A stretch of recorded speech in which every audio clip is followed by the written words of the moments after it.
এখনকার বিশেষ বিশেষ খবর হলো নির্বাচনের দিন এগিয়ে আসার সঙ্গে সঙ্গে রাজ্যে প্রচারাভিযান তুঙ্গে। রাজনৈতিক দলের শীর্ষ নেতৃত্বে জেলাগুলিতে জনসভায় অংশ নিচ্ছেন। বর্ষিয়ান বিজেপি নেতা প্রধানমন্ত্রী নরেন্দ্র মোদী রাজ্যে অভিন্ন দেওয়ানি বিধি প্রণয়নের পক্ষে সওয়াল করেছেন। অন্যদিকে তৃণমূল কংগ্রেস নেত্রী এর বিরোধিতা করেছেন। বরিষ্ঠ বিজেপি নেতা কেন্দ্রীয় স্বরাষ্ট্রমন্ত্রী অমিত শাহ রাজ্যে ক্ষমতায় এলে বাঁকুড়া বিষ্ণুপুরে আলুর বীজ উৎপাদন কেন্দ্র করা হবে বলে আশ্বাস দিয়েছেন। তৃণমূল নেত্রী মমতা ব্যানার্জি অভিযোগ করেছেন বিজেপি রাজ্যে এনআরসি চালু করার চেষ্টা করছে। ভোটের প্রাক্কালে নির্বাচনী প্রস্তুতি খতিয়ে দেখতে সোমবার রাজ্যে আসছেন সিনিয়র ডেপুটি নির্বাচন কমিশনার জ্ঞানেশ ভারতী। রাজ্য বিধানসভা নির্বাচনের আগে পুলিশ প্রশাসনের শীর্ষস্তরে ফের এক দফা রদবদল। ইস্টবেঙ্গলকে 3-1 গোলে হারিয়ে মোহনবাগান কলকাতা প্রিমিয়ার হকি লিগে চ্যাম্পিয়ন। আসছে বিস্তারিত সংবাদে। রাজ্যের বিধানসভা নির্বাচনে প্রচার অভিযান জমে উঠেছে। বিভিন্ন রাজনৈতিক দলের শীর্ষ নেতৃত্ব জেলাগুলিতে জনসভায় অংশ নিচ্ছেন। বর্ষিয়ান বিজেপি নেতা প্রধানমন্ত্রী নরেন্দ্র মোদী আজ রাজ্যে 3টি জনসভা করেন। পূর্ব বর্ধমানের কাটোয়া, মুর্শিদাবাদের জঙ্গিপুর এবং দক্ষিণ দিনাজপুরের কুশমন্ডিতে জনসভায় তিনি রাজ্যে তৃণমূল কংগ্রেসের বিরুদ্ধে অপশাসনের অভিযোগ তুলেছেন। পশ্চিমবঙ্গে বিজেপির সরকার ক্ষমতায় এলে দুর্নীতিমুক্ত স্বচ্ছ প্রশাসনের ব্যবস্থা করা হবে বলে তিনি জানান। কাটোয়ার জনসভায় শ্রী মোদী বলেন, মতুয়াদের নাগরিকত্ব দেওয়ার ক্ষেত্রে কেন্দ্রীয় সরকার সচেষ্ট, সেই কারণেই সিএএ আনা হয়েছে। রাজ্যে ক্ষমতায় এলে সিএএ এর মাধ্যমে নাগরিকত্ব দেওয়ার কাজ আরো গতি পাবে। यहाँ बीजेपी सरकार बनते ही शरणार्थी परिवारजनों को सीएए के तहत नागरिकता देने का काम और तेज किया जाएगा। बीजेपी सरकार बंगाल को एक और बड़ी चुनौती से मुक्ति दिलाएगी। जो भारत में घुसपैठ करके आया है उसको भारत से खदेड़ा जाएगा। তার অভিযোগ, তৃণমূল কংগ্রেস সরকার বিজেপির বিরুদ্ধে মিথ্যা প্রচার চালাচ্ছে। এছাড়া বহু কেন্দ্রীয় প্রকল্প তারা রূপায়ণ করতে দেয়নি। মহিলাদের অধিকার রক্ষায় বিজেপি সচেষ্ট বলেও শ্রী মোদী মন্তব্য করেন। বিজেপি সরকার গঠিত হলে সমস্ত কেন্দ্রীয় প্রকল্পের সুবিধা রাজ্যবাসী পাবেন বলে তিনি জানান। জঙ্গিপুরের জনসভায় প্রধানমন্ত্রী বলেছেন, অভিন্ন দেওয়ানি বিধি বলবৎ করে সবাইকে সমানাধিকার দেওয়ার পাশাপাশি ধর্মীয় তোষণ শেষ করা হবে। भाजपा का संकल्प है बंगाल में यूसीसी लागू कर तुष्टीकरण की राजनीति को हमेशा के लिए खत्म किया जाएगा। अब बंगाल फैसला कर चुका है अपनी अस्मिता, अपनी पहचान और अपने भविष्य के लिए अब बंगाल आशोल परिवर्तन करके रहेगा। তিনি বলেন, সন্দেশখালী থেকে আরজিকর সবসময় নির্যাতনকারীদের পাশে দাঁড়িয়েছে তৃণমূল কংগ্রেস।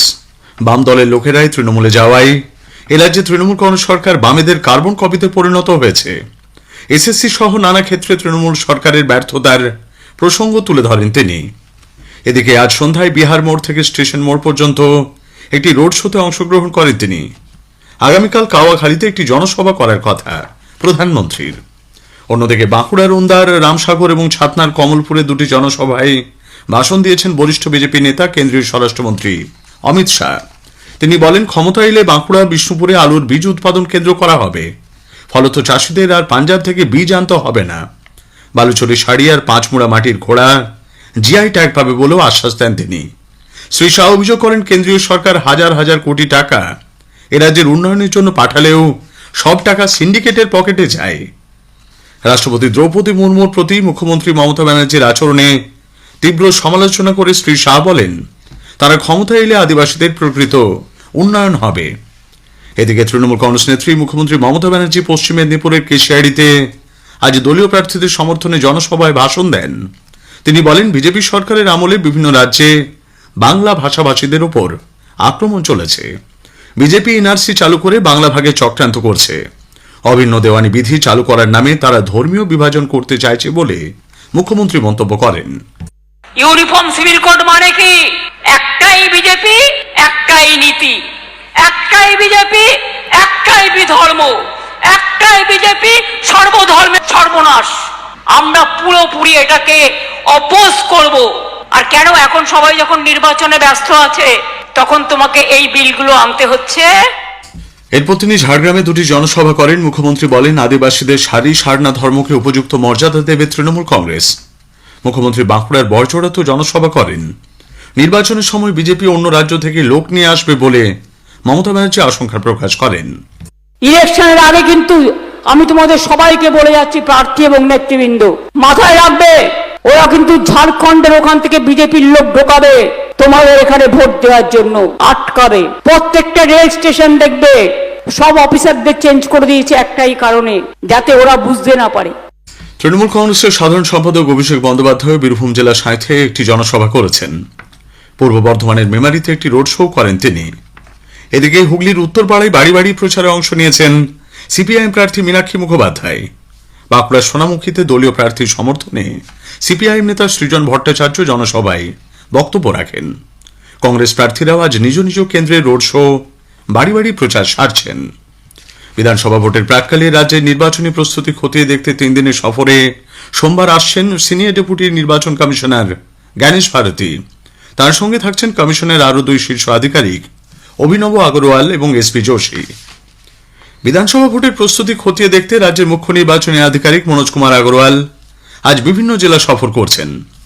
আজ তিনি মুর্শিদাবাদের বেলডাঙ্গার মহেশপুর সহ বিভিন্ন গ্রাম পরিদর্শন করেন। স্থানীয় সংবাদ শুনছেন আকাশবাণী কলকাতা কেন্দ্র থেকে। এখন বিজ্ঞাপন। লক্ষ্মীর ভাণ্ডারে মাসিক 500 টাকা বৃদ্ধি করা হয়েছে। এর ফলে সাধারণ শ্রেণীর মহিলারা মাসিক 1500 টাকা করে বার্ষিক 18,000 টাকা এবং তপশিলি জাতি জনজাতির মহিলারা মাসিক 1700 টাকা করে বার্ষিক 20,400 টাকা পাবেন। তৃণমূল কংগ্রেসকে জোড়া ফুল চিহ্নে ভোট দিয়ে বিপুল ভোটে জয়যুক্ত করুন।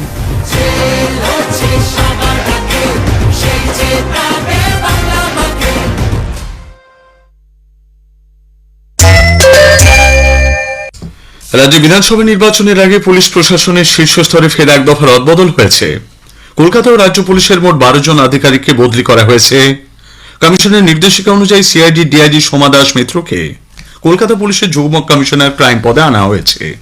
একই সঙ্গে সুদীপ সরকারকে যুগ্ম কমিশনার সদর এবং দেবস্মিতা দাসকে যুগ্ম কমিশনার ইন্টেলিজেন্স পদে নিয়োগ করা হয়েছে। ডেপুটি কমিশনার স্তরেও একাধিক রদবদল করেছে কমিশন। এদিকে নির্বাচনী আচরণবিধি লঙ্ঘনের অভিযোগে নৈহাটি থানার আইসি এবং কসবা থানার ওসি সহ একাধিক আধিকারিককে সরিয়ে দিয়েছে কমিশন। নৈহাটি থানার আইসি মহাবীর বেরার জায়গায় নতুন আইসি হিসেবে দায়িত্ব নিয়েছেন দেবনাথ সাধু খাঁ। অন্যদিকে দক্ষিণ কলকাতার কসবা থানার ওসি বিশ্বজিৎ দেবনাথের জায়গায় সৌরভ ভট্টাচার্য জায়গা পেলেন। সরকার পোষিত স্কুলের শিক্ষক শিক্ষাকর্মীদের বকেয়া মহার্ঘ ভাতা দেওয়ার জন্য মান্য কার্যবিধি বা এসওপি তৈরি করতে সংশ্লিষ্ট দপ্তরগুলিকে নির্দেশ দিয়েছে রাজ্যের অর্থ দপ্তর। 2008 এপ্রিল থেকে 2019 ডিসেম্বর পর্যন্ত সময়কালের বকেয়া মহার্ঘ ভাতা পাবেন তারা। এসএসসি নিয়োগ দুর্নীতি মামলায় ইডি আজ নাকতলায় রাজ্যের প্রাক্তন শিক্ষামন্ত্রী পার্থ চট্টোপাধ্যায়কে সকাল থেকে বিকেল 5টা পর্যন্ত জেরা করে। কেন্দ্রীয় বাহিনীকে সঙ্গে নিয়ে ইডির আধিকারিকরা সেখানে যান। এদিকে পুর নিয়োগ দুর্নীতি মামলায় ইডি রাজ্যের দমকল মন্ত্রী সুজিত বসুকে জিজ্ঞাসাবাদের জন্য তলব করলেও অসুস্থতার কারণ দেখিয়ে তিনি সেখানে যাননি। একটি বেসরকারি হাসপাতালে আজ সকালে সুজিত বসু ভর্তি হয়েছেন বলে খবর। তার ছেলে সমুদ্র বসু বেশ কিছু নথিপত্র নিয়ে আজ সিজিও কমপ্লেক্সে যান। বাঁকুড়ায় সংগ্রামী যৌথ মঞ্চের নেতা অরিন্দম মণ্ডলকে ব্যাপক মারধরের ঘটনায় 2 জনকে গ্রেপ্তার করেছে পুলিশ, যদিও মূল অভিযুক্ত এখনো পলাতক। দক্ষিণবঙ্গে আগামী 3 দিন সামগ্রিকভাবে শুষ্ক আবহাওয়া বজায় থাকলেও উত্তরবঙ্গের জেলাগুলিতে বিক্ষিপ্তভাবে হালকা থেকে মাঝারি বৃষ্টির সম্ভাবনা। আগামী মঙ্গলবার থেকে দক্ষিণবঙ্গের প্রায় সব জেলাতেই উষ্ণ অস্বস্তিকর আবহাওয়া বজায় থাকবে। মোহনবাগান কলকাতা প্রিমিয়ার হকি লিগে চ্যাম্পিয়ন হয়েছে। যুব ভারতীর হকি স্টেডিয়ামে আজ ফাইনালে মোহনবাগান 3 গোলে ইস্ট বেঙ্গলকে পরাজিত করে। এই নিয়ে মোহনবাগান 27 বার খেতাব জয় করল। শেষ করার আগে স্থানীয় সংবাদের বিশেষ কিছু অংশ আরও একবার। নির্বাচনের দিন এগিয়ে আসার সঙ্গে সঙ্গে রাজ্যে প্রচারাভিযান তুঙ্গে। রাজনৈতিক দলের শীর্ষ নেতৃত্ব জেলাগুলিতে জনসভায় অংশ নিচ্ছেন। বর্ষিয়ান বিজেপি নেতা প্রধানমন্ত্রী নরেন্দ্র মোদী রাজ্যে অভিন্ন দেওয়ানি বিধি প্রণয়নের পক্ষে সওয়াল করেছেন। অন্যদিকে তৃণমূল কংগ্রেস নেত্রী এর বিরোধিতা করেছেন। রাজ্য বিধানসভা নির্বাচনের আগে পুলিশ প্রশাসনের শীর্ষ স্তরে ফের এক দফা রদবদল। স্থানীয় সংবাদ শেষ হলো।